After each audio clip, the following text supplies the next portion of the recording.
PT milik Bapak JK itu merugikan negara 1,5 triliun ya guys ya. Masalah korupsi pembangunan tol MBZ ya guys ya. Aduh.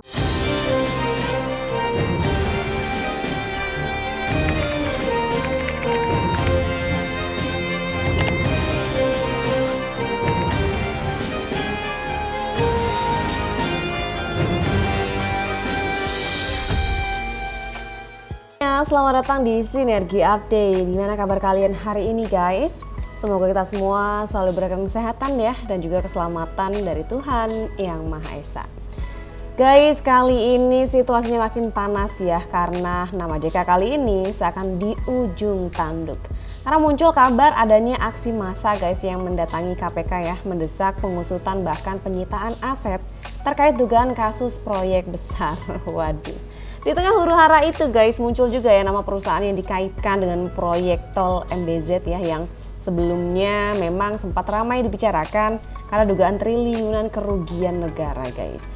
Meski begitu, penting diingat ya bahwa semua ini masih dalam ranah dugaan dan proses hukum. Jadi satu hal yang tidak bisa diabaikan yakni tekanan publik yang semakin kuat kepada Pak JK ya. Di sisi lain nama Pak Jokowi justru malah terus menguat ya di tengah badai isu. Jadi banyak yang melihat tanpa perlu menyerang secara langsung ya Pak Jokowi ini, situasi itu justru bergerak dengan sendirinya. Seolah-olah panggung politik sedang membersihkan namanya guys. Dan apakah ini kebetulan atau memang ada roda karma politik yang sedang berputar? Kita lihat videonya berikut ini. Masa gembur ya? Tangkap dulu guys.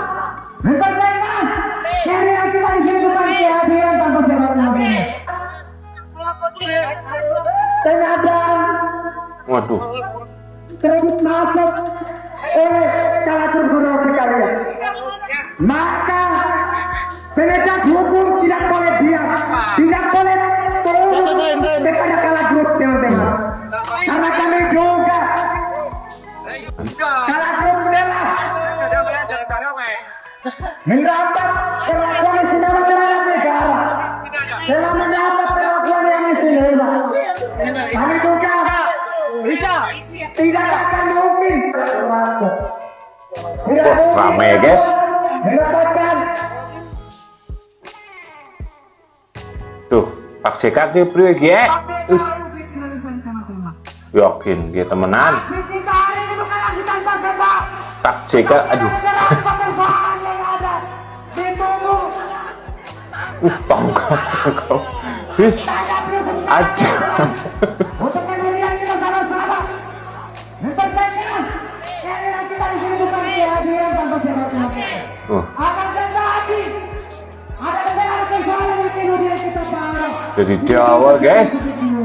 Teman-teman, untuk kemudian kita perlu mendesak KPK, kita perlu bertanyakan tentang KPK, untuk kemudian kita benar-benar agar segera segera ditangkap oleh KPK saudara sekalian.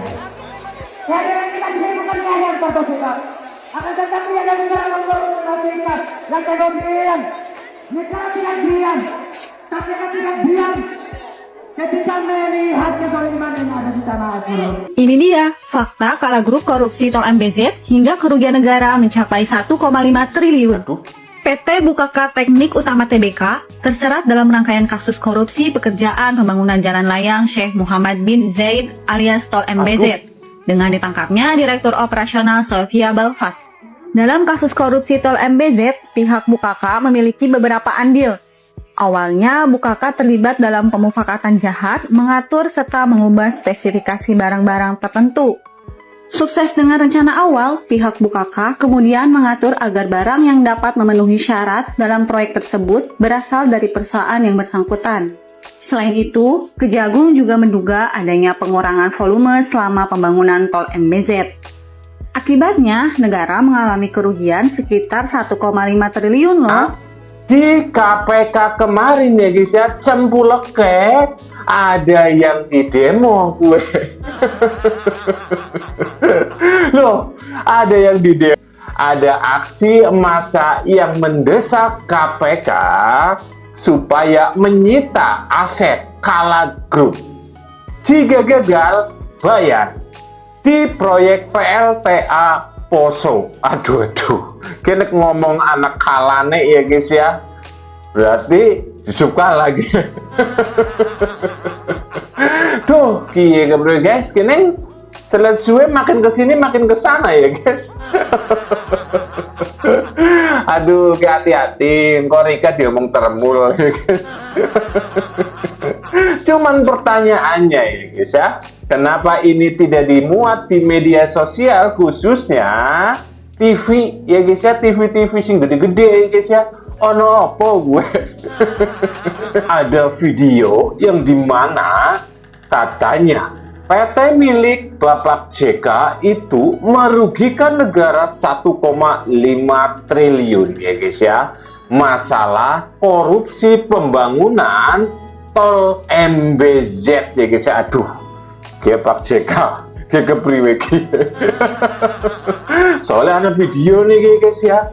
Dan ada yang sudah ditangkap maning itu Jan. Pak JK kayak kepriwe. Pak JK ini jadi akeh musuh guys. Awas lu, itu yang menyerang Pak JK nanti diomong termul lu. Yang luar biasanya ya guys ya, Pak Jokowi berbeda dengan Pak JK ya guys ya. Pak JK ada yang menggeruduk di KPK. Gue kalau nang KPK bahaya gue. Tapi Pak Jokowi sing pertama digeruduk aktivis oleh dari Prancis ya guys ya. Lah sekarang datang lagi guys pemain bola ya guys ya. Oke, luar biasa pemain bola guys. Sowan maring Pak Jokowi. Waduh, makin kesini makin menyala Pak Jokowi.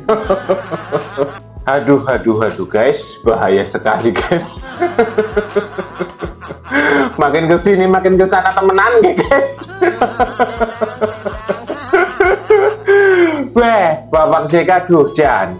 PT milik Bapak Anda, Bapak Anda lah ya, Anda Pak JK ya guys ya. Itu katanya merugikan negara 1,5 triliun ya guys ya. Jan, tol MBZ guys ya. Jadi ini dikorupsi tuh kayak kepriwe. Aduh, Jan, gini malah pada kebongkar kabeh sih kepriwe guys. Jan, kita sebagai masyarakat ya mendukung aparatur negara ya guys ya. Yang salah ya salah, yang benar ya benar ya guys ya. Ingat, hukum jangan sampai tumpul ke atas tapi tajam ke bawah. Soalnya apa? Biasanya kita melihat kalau rakyat biasa ya guys ya, itu biasanya keserang. Tapi kalau yang luar biasa sih duitnya akeh ya guys ya aman. Sekali lagi KPK dan juga Kejagung kejar terus sampai masalah ini clear ya guys ya. Saya tidak pernah minta jadi wapres sama dia. Hanya Ibu Mega. Saya tidak pernah minta jadi wapres, kata Pak JK. Tanya aja ke Ibu Mega. Ibu Mega lah yang minta saya untuk mendampingi Jokowi jadi wakil presiden. Karena bahaya nih kalau nggak didampingi oleh Pak Yusuf Kala, kata Ibu Megawati. Kata Pak Yusuf Kala nih ngomong ya. Nah, saya tidak akan mau tanda tangan, kata Megawati, kalau bukan wapresnya Pak Yusuf Kala. Mantap. Kemarin kan heboh nih Mas Bro. Heboh nih statement Pak Yusuf Kala bahwa kalau bukan saya nggak mungkin Jokowi jadi presiden. Sayalah yang membawa dia ke Jakarta, kan itu. Nah, sekarang ada narasi baru lagi nih. Nah, dia mungkin udah terlalu banyak berseliweran kata-kata, mungkin gerah juga di telinganya. Langsung Pak Yusuf berstatement lagi nih pagi ini. Ini kita state dulu ya, kita ini yang dengan bijak dulu ya. Nah, terlepas masalah soal saya yang bawa ataupun kata Pak Yusuf Kala, sekarang dia bilang lagi bahwa dia diminta oleh Ibu Megawati. Ibu Megawati nggak mau tanda tangan Ya kan ada harus, karena Pak Jokowi ini kan dari partai PDIP, sementara Pak Yusuf Kalla dari Golkar. Nah gitu. Nah, Ibu Mega katanya ini versinya Pak Yusuf Kalla ya. Oke aja, nggak masalah. Itu haknya Pak Yusuf Kalla membantah bahwa Ibu Megawati lah yang meminta dia jadi wakil presiden. Kalau nggak nih bahaya nih, harus Pak Yusuf Kalla. Gitu kira-kira penekanannya ya. Jadi setelah ramai ini, ya mungkin yang gue bilang di awal video ya, sebenarnya begini Pak Yusuf ya, mohon maaf, nuwun sewu Pak Yusuf, bahasa Makassarnya apa? Minta maaf gitu ya sama Pak Yusuf Kalla. Kalau kita bermedia sosial itu bukan soal ini Pak, udah ramai jadinya, statement sedikit aja bisa membuat semua berita chaos ataupun ramai. Jadi apalagi Bapak seorang public figure yang udah terkenal, pengusaha kaya, super kaya raya ya, 107 turunan bukan 7 turunan. Bapak berstatement awalnya kan Bapak katakan bahwa kalau bukan saya, karena saya Jokowi tidak akan jadi presiden dan saya lah membawa Pak Jokowi ke Jakarta. Jadi bukan itunya, dan bukan juga sekarang Bapak berstatement bahwa Ibu Mega lah yang meminta saya untuk jadi wakil presiden, bukan saya nggak pernah meminta, Pak Yusuf kan gitu. Bukan soal itunya Pak. Narasi atau kalimat yang ada diucapkan yang sudah ramai ini, kalau menurut gua nih Pak ya, gua pakai gua aja nih, di Jakarta udah terbiasa. Kalau menurut gua sih sebenarnya nggak perlulah, apa sih untung ruginya disebutkan gitu loh. Kan sombong namanya, arogan namanya Pak. Apalagi dalam Islam ya, Bapak ya pasti kuat lah Islamnya. Orang Makassar mana ada sih yang mungkin hampir 99% Muslim ya. Nggak mungkin lah berujar seperti itu, karena tahu bahwa pesan Nabi kita nggak boleh menghujat, menghina seseorang ya, meskipun dia salah, kata Nabi begitu. Nabi aja musuhnya diampuni mah dia dimaafkan, udah dilempar kotoran dimaafkan begitu kalau mau jadi pengikut Nabi Muhammad. Tapi kalau mau jadi pengikut Israel, jadi pengikut Netanyahu, ya monggo silakan berstatement sesukanya aja, tanpa etika, tanpa memandang agama, aturan-aturan agama yang kita anut. Nah kembali kita ke masalah ini, seharusnya nggak usah diucapkan Pak. Artinya yang gue bilang tadi kan, ada terkesan arogansi, mungkin dan tendensius sekali kelihatannya penekanannya itu, seolah-olah ada menyimpan rasa maaf nih, sekali lagi maaf, kayak sakit hati atau apa. Dan kita secara mikro ekspresi bisa kita lihat wajah Pak juga itu seperti ada sesuatu tak sangat tendensius sekali penekanan ucapannya itu. Jadi ada something gitu loh, nggak tahu apa terkait masalah ijazah palsu yang di Nino Roy Suryo, dia terseret-seret ke arus atau pusaran permasalahan Roy Suryo dan kawan-kawan yang menuduh Jokowi, nggak tahu, kita nggak tahu apakah ada kaitan, sehingga Pak Yusuf Kalla berang ya, marah, geram banget gitu, kelihatan wajahnya itu, kelihatan banget Pak, sehingga terucaplah kata-kata itu ya. Dua, pertama yang gue sebutkan di awal, Jokowi itu tidak akan bisa jadi presiden karena saya, kalau bukan karena saya. Kedua, saya yang bawa dia ke Jakarta. Nah sekarang ada lagi nih, masih baru keluar dari penggorengan nih, masih ibarat gorengan masih panas banget, nanas kalau kita makan ya.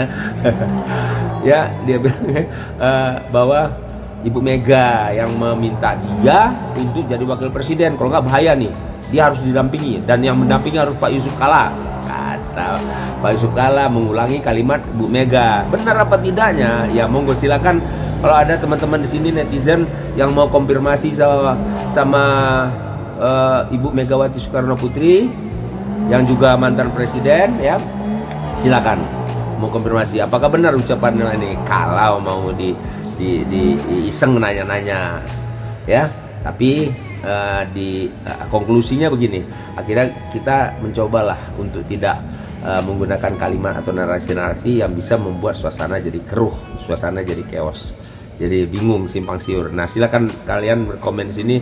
Statement terakhir statement terakhir dari Pak Yusuf Kalla ini adalah bahwa yang menunjuk dia, meminta dia, gue tekankan nih, untuk menjadi wakil presiden adalah Ibu Megawati, dan Ibu Megawati tidak akan mau tanda tangan katanya kalau bukan Pak Yusuf Kalla sebagai wakil presiden Republik Indonesia Bapak Joko Widodo saat itu. Silakan komen yang cerdas. jangan menghasut, jangan tendensius. Sampai ketemu di next edukasi pagi ini. Assalamualaikum warahmatullahi wabarakatuh. Oke guys, jadi seperti itu kabar aksinya guys, dan kita lihat aja ya ke depan akan seperti apa prosesnya, dan pada akhirnya waktu yang akan menjawab siapa yang benar dan siapa yang harus bertanggung jawab. Semuanya akan terbuka guys, karena yang disembunyikan hanya akan bertahan sementara ya, tapi kebenaran tidak akan pernah bisa disembunyikan selamanya. Jadi kalau misalnya ada yang ditutup-tutupi, suatu saat akan terbongkar. Even itu kebenaran ataupun ternyata bobrokan gitu ya, maksudnya apa ya, keborokan gitu ya, itu juga akan terungkap pada akhirnya guys. Jadi bagaimana nih menurut kalian? Silahkan tulis pendapat kalian di kolom komentar ya. Jangan lupa juga untuk like dan subscribe channel Sinergi Update. Sampai jumpa di video-video update lainnya. Bye!